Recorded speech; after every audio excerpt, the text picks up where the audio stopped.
गोर्खा राष्ट्रिय मुक्ति मोर्चा पार्टी केन्द्रीय समितिका नेता एनबी छेत्रीले पश्चिम बंगालकी मुख्यमन्त्री सुश्री ममता ब्यानर्जीको पहाड भ्रमण साथै जिटिए र स्थायी राजनैतिक समाधान जस्ता अन्य वर्तमान राजनैतिक मुद्दाहरूबारे पत्रकार सम्मेलन गरेका छन् भने उनले गोर्खा राष्ट्रिय मुक्ति मोर्चा पार्टी दार्जिलिङमा जिटिए सेटअपको विरुद्धमा रहेको पनि जानकारी दिएका छन्।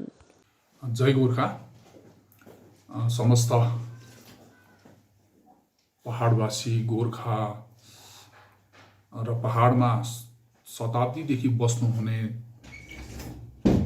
बिहारी, मारवाडी, बङ्गाली सबै सम्प्रदायका दाजुभाइ दिदीबहिनीहरूलाई जय गोर्खा। तपाईहरु सबैलाई याद भइराखेको छ, अहिले पहाडमा बङ्गालको माननीय मुख्यमन्त्री ममता ब्यानर्जी पहाड भ्रमणमा आउनु भइरहेको छ। पहाडको समस्त दाजुभाइ दिदीबहिनी, यहाँको स्थायी बासिन्दाहरूले सास रोकेर एउटा आशाको नजरले उहाँलाई हेरिरहेको थियो कि शताब्दीदेखि उत्पीडित, शोषित, उठ्न नपाएको गोर्खाले दिदीको यो भिजिटमा, यो भ्रमणमा पहाडको लागि विशेष केही गुच्छा पाउन सक्ला कि भनेर आशा गरिराखेको थियो। अनि पहाडको सबै पोलिटिकल पार्टीको नेताहरूले पहाडको लागि केही राम्रो बोलिदिन्छन् कि भन्ने पनि आशा गरिरहेको थियो। तर अहिले आएर त्यो आशा निराशामा परिणत भयो। अनि अब यो सिलसिलामा पहाडको एउटा उत्तरदायी पोलिटिकल पार्टीको हिसाबमा जिएनएलएफ पार्टीले दुवै पक्ष, बङ्गालको माननीय मुख्यमन्त्री साथै पहाडका रैथाने गोर्खा अगोर्खा दाजुभाइ दिदीबहिनीहरूलाई एउटा हाम्रो तर्फबाट एउटा सन्देश लिएर यो प्रेस वार्तामा म उपस्थित भएको छु। पहाडको सबै सम्बन्धित सबैलाई थाहा छ, अहिले घरि दिल्लीमा पहाडको राजनैतिक व्यवस्था के हुनुपर्ने, पहाडलाई के दिँदा पहाडको उन्नति हुन सक्ने, सुरक्षा हुन सक्ने, हाम्रो चिनारीको एउटा टुङ्गो लाग्नु सक्ने, त्यो विषयमा वार्ता सुरु भइरहेको छ। अनि त्यो वार्ता अगाडि बढेर जाने, हाम्रो राजनैतिक आकांक्षाले एउटा बानी पाउने, एउटा बोली पाउने, पहाडको राजनैतिक समस्याले एउटा बाटो पाउने, त्यो आशा हामीले गरिरहेका छौं। पहाडवासीले पनि त्यो आशा गरिराखेकै छ। अनि हामीले त के आशा गरेको थियौं भनेदेखि त्यो हाम्रो जुन एउटा राजनैतिक आकांक्षा छ,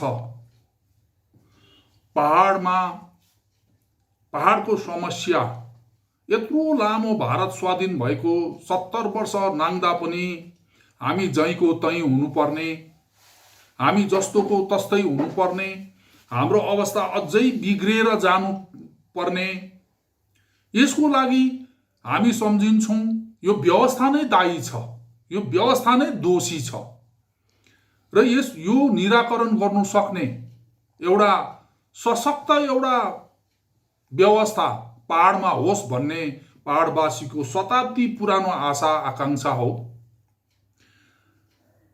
किनभनेदेखि पहाडले संविधानले दिएको जुन एउटा समानताको एउटा अधिकार छ, साँचो रूपमा हो भनेदेखि हामीले राजनैतिक समानता पाउन सकेका छैनौं। स्वाधीनता, चाहे स्वाधीनता संग्राममा होस्, चाहे स्वाधीनता पछाडि देश रक्षामा होस्, हाम्रा गोर्खा सपूतहरूले प्राणको बलिदान नदिएको होइन। तर कतै न कतै हामी सम्झन्छौं त्यो बलिदानको उचित मूल्याङ्कन भएको छैन भन्ने हामीलाई लाग्छ। हामी ठगिएकै छौं। हामी सैकडौं उदाहरण दिन सक्छौं। अंग्रेजहरूले यो ठाउँमा जुन विकास गरेर गएको थियो, भारत स्वाधीन भएपछि त्यो विकास अवरुद्ध भएर गएको हामी देख्छौं। 1850 मा स्थापित भएको दार्जिलिङ म्युनिसिपालिटी आज जर्जर अवस्थामा छ। आज आफ्नो इम्प्लोइलाई तलब पनि दिन नसक्ने अवस्थामा छ। जबकि धेरै पछि आफ्टर इन्डिपेन्डेन्स सुरु भएको सिलगढी म्युनिसिपालिटी आज कोर्पोरेसन भयो। 1948 सालमा बनिएको Darjeeling government college, presidency college सँगसँगै हो। दुईटा कलकत्ताको प्रेसिडेन्सी कलेज र हाम्रो गभर्नमेन्ट कलेज सँगसँगै हो। आज प्रेसिडेन्सी कलेज युनिभर्सिटी भयो। हाम्रो दार्जिलिङ गभर्नमेन्ट कलेज जर्जर हालतमा छ। अंग्रेजहरूले खोलिराखेको आज चियाबारीको अवस्था के छ? आज पनि हाम्रो त्यहाँ चियाबारीको हाम्रो श्रमिक दाजुभाइ दिदीबहिनीहरूले एक हातमा घाँस र अर्को हातमा आँसु लिएर बाँच्नुपर्ने अवस्था छ।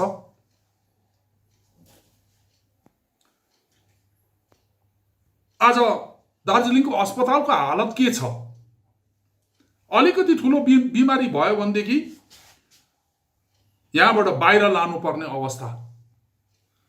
अनि हाम्रो मान्छेको हातमा पैसा हुँदैन, पैसा रुपियाँ हुँदैन, ट्रिटमेन्ट गर्नु सक्दैन। बाहिर गएर यही त ट्रिटमेन्ट गर्नु सक्दैन, बाहिर लाने त औकातै छैन। आज दार्जिलिङ शहर यहाँबाट कञ्चनजङ्घाको दृश्य हेरेर, पहाडको मनोरम दृश्य हेरेर, चाँप गुराँस फुलेको देखेर दार्जिलिङ हाँसिरहेको जस्तो पर्यटकहरूलाई लाग्न सक्छ। तर दूरदराजको गोर्खे, समानदेन त्यहाँको मान्छे त आज पनि, त्यस्तै अनकन्टारको मान्छे त आज पनि सिस्नु र ठोट नै खाएर बाँचेको त्यो दशा कसले देख्छ? त्यसको निराकरण कसले गर्छ?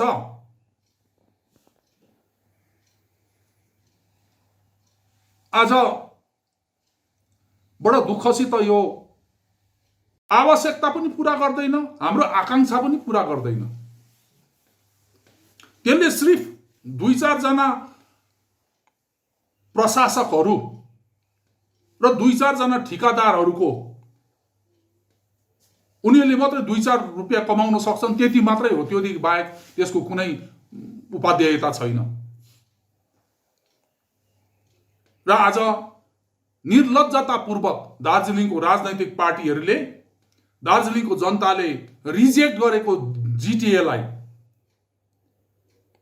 त्यसको चुनाव माग्नु, अनि दिदीले दार्जिलिङको जम्मै पोलिटिकल पार्टीले एकमतले त्यो चुनाव माग्यो भनेर भन्नु, यो दुर्भाग्य लाग्छ हामीलाई।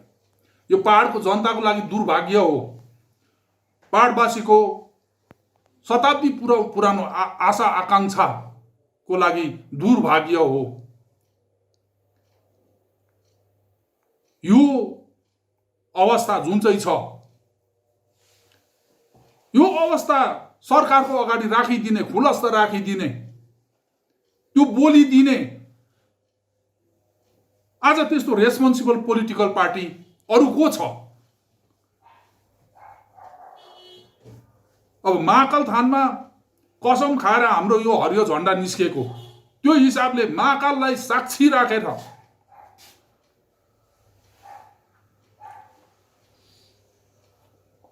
एउटा जिएनएल पार्टीको कर्मीको हिसाबमा यो साँचो कुरा राख्ने हामीलाई आवश्यक लाग्यो। त्यसले गर्दाखेरि यो एउटा प्रेस कन्फरेन्स हामीले नबोलाइ भएन र हामी दिदीलाई पनि अपिल गर्छौं कि साँचो अर्थमा दार्जिलिङको पीर मर्का, दार्जिलिङको आकांक्षा, दार्जिलिङलाई न्याय गर्ने हो भनेदेखि दिदी तपाईले पनि राज्य सरकारको तर्फबाट दार्जिलिङलाई कस्तो किसिमको एउटा शासन व्यवस्था दियो भनेदेखि दार्जिलिङ माथि उठ्न सक्छ, यहाँको मानिसहरूको सपना पूरा हुन सक्छ, यहाँको मानिसहरूलाई न्याय हुन सक्छ। त्यो तपाईले छानबिन गरेर दिल्लीमा पठाइदिनुहोस्, दिल्लीको वार्तामा सामेल हुनुहोस्। अनि दार्जिलिङको पोलिटिकल पार्टीलाई पनि हामी राजनीतिक पार्टीले स्थानीय आशा आकांक्षालाई बोक्न सकेन भनेदेखि त्यस्तो राजनैतिक पार्टी र त्यसको नेता दुवैवटा निरर्थक हो। अनि पहाडको जनतालाई पनि हामी अपिल गर्न चाहन्छौं, तपाईहरुले नाङ्गो आँखाले हेर्नुहोस् दार्जिलिङमा कस्तो कस्तो नेता छ। काम कुरा एकातिर, कुम्लो बोकी ठिमीतिर त्यस्तो नेताहरू छ दार्जिलिङ पहाडमा। अनि तिनीहरूले टाउको दुखेको औषधि नाइटोमा लाई भन्ने किसिमको उपचार चाहिँ त्यस्तो गर्छ। तिनीहरूको अनुहार राम्रो हेरिदिनुहोस् तपाईहरुले। तिनीहरूको भूत, वर्तमान र भविष्य तपाईहरुको हातमा छ। त्यो पनि हामी जनतालाई निवेदन गर्न चाहन्छौं। दिल्ली सरकारले पनि हामीलाई 70 वर्षसम्म न्याय दिएन, न्याय पाएन गोर्खाले। बोल्दा बोल्दा दार्जिलिङको घाँटी सुकेको हो, बोल्दा बोल्दा जिब्रो खिइने हो भनेदेखिलाई दार्जिलिङको नेतृत्वको जिब्रो तुरिसकेको हुने हो। आज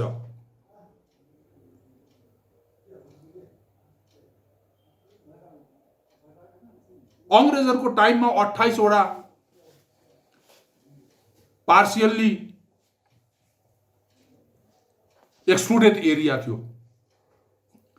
इतिहास साक्षी छ। त्यो 28 वटामा एउटा हाम्रो दार्जिलिङ पनि हो।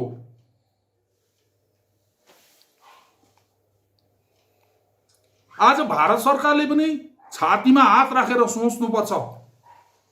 27 वटा एक्सक्लुडेड एरियाले राजनैतिक न्याय पाउँदाखेरि दार्जिलिङ चाहिँ किन छोडियो?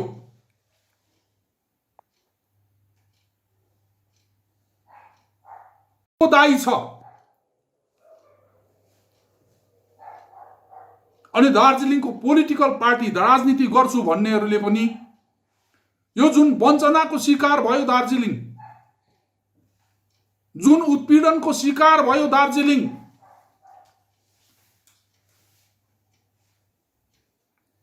यसको लागि दार्जिलिङमा उत्तरदायी राजनीति हुनुपर्छ कि पर्दैन, यसको लेखाजोखा जनताले पनि राख्नुपर्छ। दार्जिलिङले चाहिँ राजनैतिक न्याय माग्दाखेरि,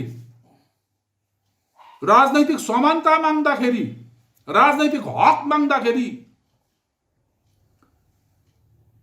पहाडको भाग्यमा चाहिँ गोली, डन्ठा र जेल नेल मात्रै हो।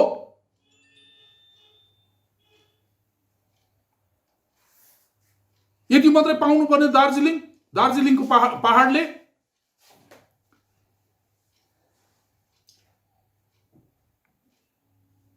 के हामीले भारतवर्षबाट छुट्टिने त्यस्तो कुनै माग गरेको छौं दार्जिलिङले? हामीले त हाम्रो थाक लागेको समस्या समाधान गर्नु सक्ने संविधान भित्रको, संविधानद्वारा प्रदत्त त्यस्तो किसिमको शासन व्यवस्था नै मागेको हो। त्यसको लागि गोली नै खानुपर्ने, त्यसको लागि जेलै जानुपर्ने, त्यसको लागि खुनै दिनुपर्ने? के यही हो पहाडवासी गोर्खाको भाग्य? यही हो?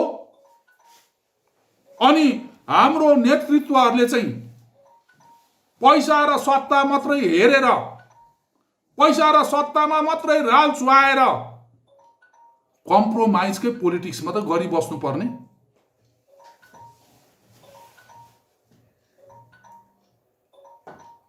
यही कुरा, यही प्रश्न गर्नुको लागि आज हामीले यो एउटा प्रेसमा यति बोल्नु आवश्यक सम्झ्यौं र यही कुरा, यही सन्देश बंगालको माननीय मुख्यमन्त्रीलाई पनि, यही सन्देश दार्जिलिङको तथाकथित राजनैतिक पार्टी र त्यसका बंगालको भारादार नेताहरूलाई पनि, अनि यही सन्देश पहाडका समस्त दाजुभाइ दिदीबहिनीहरूलाई पनि दिँदै यो मेरो प्रेस वार्ता हरियो झण्डाको पक्षमा अनि जेएनएलएफ पार्टीको पक्षमा म समाप्त गर्न चाहन्छु। जय गोर्खा।